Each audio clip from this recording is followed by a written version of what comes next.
On évoque maintenant le risque attentat, parce que je parlais des menaces, des nombreuses menaces qui pèsent sur notre pays. Celle du terrorisme, évidemment, est majeure. 323 menaces d'attentats ont visé des lycées partout en France depuis une semaine, avec des interpellations ici ou là. Mais quelles sont les suites réellement? On parlait de l'efficacité de la justice. Quelles sont les sanctions pénales qui sont possibles? On voit juste ça avec Noémie Schulz et je vous passe la parole.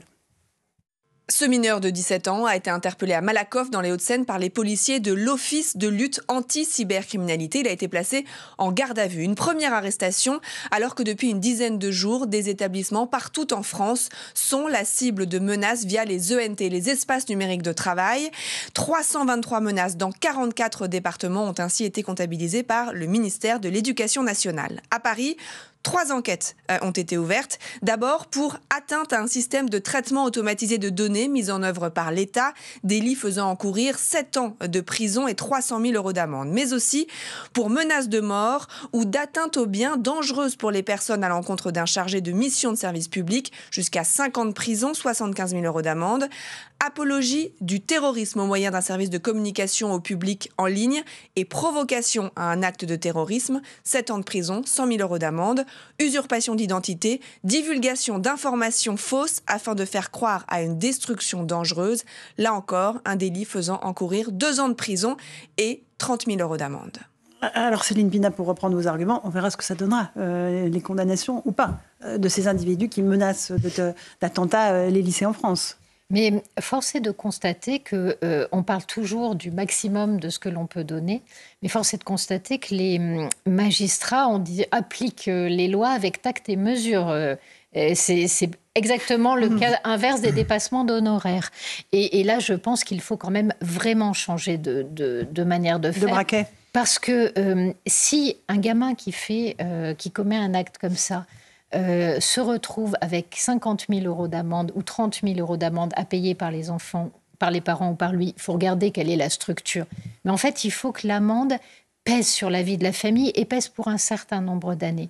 Et que ça soit su, que la publicité soit faite, parce que le but du jeu, c'est que les gens arrêtent ce genre de débilité. Et jusqu'à présent, comme on pouvait faire n'importe quoi et qu'on ne payait jamais sa dette, là, je pense qu'il faut arrêter parce qu'en fait, ça coûte, ce dont on ne se rend pas compte, c'est ce genre de jeu coûte un argent incroyable à l'État pour faire passer les démineurs, pour regarder... Oui, il y a des lycées qui ont été évacués. C'est pas un jeu, en fait. Non, ça terrorise les gens, ça a des impacts extrêmement lourds. Et en plus, étant donné le contenu des menaces, ça veut dire quand même qu'il faudrait aussi s'intéresser à l'attente mentale de ce jeune homme. Parce que même s'il ne fait que jouer avec la menace terroriste, c'est pas normal à 17 ans de trouver le terrorisme amusant. Absolument. Eugénie Bastier, vous êtes d'accord? Oui, évidemment, bien sûr. Et on pense aux Jeux Olympiques qui arrivent bientôt et des événements qui vont se tenir et qui sont susceptibles d'être annulés suite à des menaces. On se demande bien comment l'État va avoir les moyens d'empêcher ça.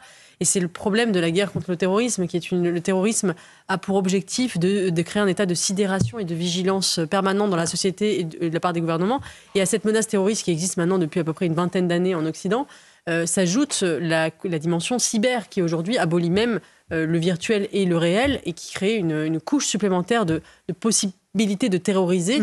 J'imagine évidemment que les élèves qui ont cliqué dans leur mail, dans leur NT, qui sont tombés sur des images, ça veut dire que plus personne n'est à l'abri. On est même en restant chez soi dans sa chambre devant son ordinateur, on est susceptible de se retrouver face à des images terroristes. Et c'est absolument un défi colossal pour nos démocraties. Julien Drey, il faut interpeller, sanctionner. Lourdement. Il y a deux choses différentes. Moi, je pense que les sanctions financières, ça se discute parce que si c'est pour pénaliser une famille qui n'a pas de moyens et que les autres...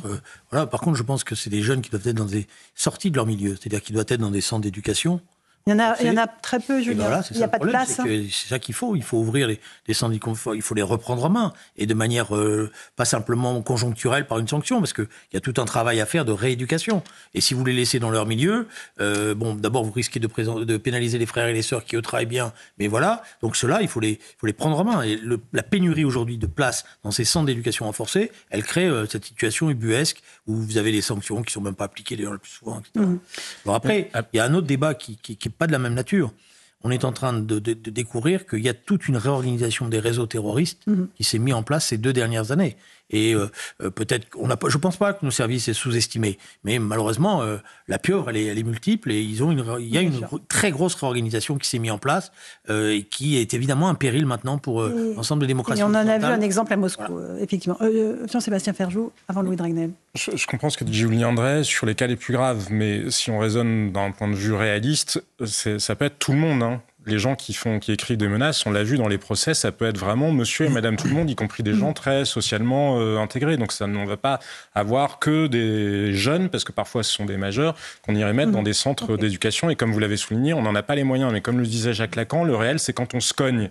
Et effectivement, et Eugénie l'a souligné, il y a un problème finalement de gens qui perdent le contact avec le réel, parce qu'il y a une forme de nihilisme qui s'est mise en place, une forme de virtualisation du monde. Et il faut effectivement revenir à la certitude de la sanction, alors qui puisse passer, pourquoi pas, par le placement, mais en tout cas par la certitude de la sanction et qui intervienne vite, parce que sinon, effectivement, on a une génération qui est en train de perdre le réel, tout milieu confondu. Louis de Ragnel, la menace du terrorisme, elle terrifie nos gouvernants et à raison. Il y a une réunion qui s'est tenue aujourd'hui avec Gérald Darmanin et la DGSI. Quel était le but de cette réunion, Louis ? Donc c'est Céline Berthon, hein, la nouvelle patronne de la DGSI. L'objectif de cette réunion, c'était de faire un briefing au ministre de l'Intérieur sur l'état de la menace à l'issue de l'attentat qui s'est produit à Moscou. Et donc la décision qui a été prise, c'est de réorienter un certain nombre de capteurs de la DGSI vers tous les ressortissants ou les gens qui ont des liens avec des gens d'origine, par exemple, kirghize, des pays d'Asie centrale, le Kyrgyzstan, le Kazakhstan, le Turkménistan, puisque la crainte du renseignement intérieur, c'est non pas qu'il y ait des commandos projetés qui viennent de l'étranger, mais l'activation à distance de personnes qui habitent déjà sur le territoire national. Et la crainte est extrêmement élevée, à tel point que plusieurs sources à la DGSI, qui ont préparé cette réunion, nous expliquent qu'il y a des mots qui ont été employés.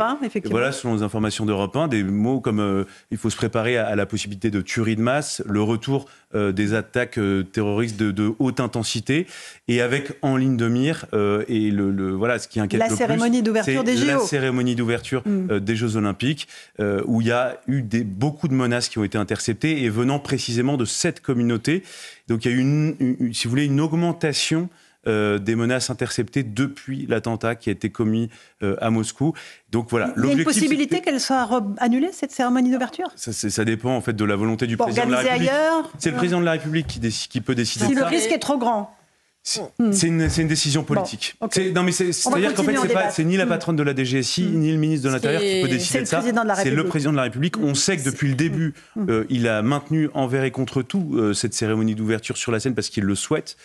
Est-ce qu'il écoutera les lignées du renseignement et on se demande où c'est écrit. Et on a appris que la Pologne et des soldats étrangers viendront à Paris sécuriser pendant les JO. Eugénie Bastier. Non, mais on a l'impression que ce qui va se passer, c'est un peu comme les JO du Japon il y a 4 ans pendant le Covid, où il y avait finalement une bulle sanitaire qui s'était construite autour de ces JO qu'on a quand même maintenue, mais dans une bulle sanitaire extrêmement poussée. Eh bien là, ce sera un peu la même chose, mais dans une bulle sécuritaire. Ils ne seront évidemment pas annulés, rien ne sera annulé, mais avec des conditions de sécurité telles que ça va être extrêmement déplaisant en réalité pour beaucoup de gens. Julien Drey ? Non, la question qui est posée sur la cérémonie d'ouverture, c'est de savoir s'il ne faut pas la reformater. Oui. La reformater parce qu'elle va être trop longue. Donc c'est très dur. C'est quelque chose qui dure 3-4 heures. Bon, ça devient une tension terrible pour les services.